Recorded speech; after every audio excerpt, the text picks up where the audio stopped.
புனித மத்தேயு எழுதிய நற்செய்தியிலிருந்து வாசகம். அதிகாரம் 20, இறை வார்த்தைகள் 17 முதல் 28 முடிய. இயேசு எருசலேமை நோக்கி செல்லும் வழியில் 12 சீடரையும் தனியே அழைத்து, இப்பொழுது நாம் எருசலேமுக்கு செல்கிறோம். மானிட மகன் தலைமை குருக்களிடமும் மறைநூல் அறிஞர்களிடமும் ஒப்புவிக்கப்படுவார். அவர்கள் அவருக்கு மரண தண்டனை விதிப்பார்கள்.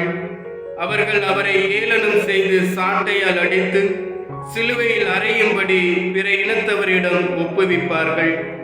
ஆனால் அவர் 3ஆம் நாள் உயிருடன் எழுப்பப்படுவார் என்று அவர்களிடம் கூறினார்.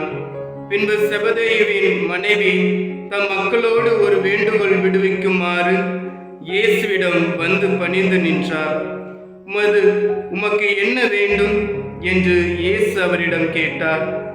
அவர், நீர் ஆட்சி புரியும் போது என் மக்களாகிய இவர்கள் இருவரில் ஒருவன் உமது அரியணையின் வலப்புறமும் இன்னொருவன் இடப்புறமும் அமரச் செய்யும் என்று வேண்டினார்.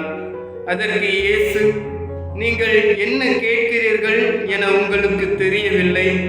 நான் குடிக்கப் போகும் துன்ப கிண்ணத்தில் உங்களால் குடிக்க இயலுமா என்று கேட்டார். அவர்கள், எங்களால் இயலும் என்றார்கள். அவர் அவர்களை நோக்கி, ஆம், என் கிண்ணத்தில் நீங்கள் குடிப்பீர்கள்.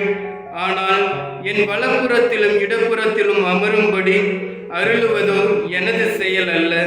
மாறாக அவ்விடங்களை என் தந்தை யாருக்கு ஏற்பாடு செய்திருக்கிறாரோ அவர்களுக்கே அவை அருளப்படும் என்றார்.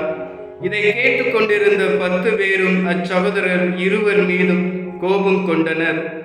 இயேசு அவர்களை வரவழைத்து, பிற இனத்தவரின் தலைவர்கள் மக்களை அடக்கி ஆளுகிறார்கள். உயர் குடிமக்கள் அவர்கள் மீது தங்கள் அதிகாரத்தை காட்டுகிறார்கள்.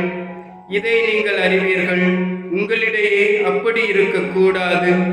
உங்களுள் பெரியவராக இருக்க விரும்புகிறவர் உங்கள் தொண்டராய் இருக்கட்டும். உங்களுள் முதன்மையானவராக இருக்க விரும்புகிறவர் உங்களுக்கு பணியாளராக இருக்கட்டும். இவ்வாறே மானிட மகனும் தொண்டு ஏற்பதற்கு அல்ல, தொண்டு ஆற்றுவதற்கும் பலருடைய மீட்புக்கு ஈடாக தம் உயிரை கொடுப்பதற்கும் வந்தார் என்று கூறினார். ஆண்டவரின் அருள்வாக்கு. கிறிஸ்துவே உமக்கு புகழ்.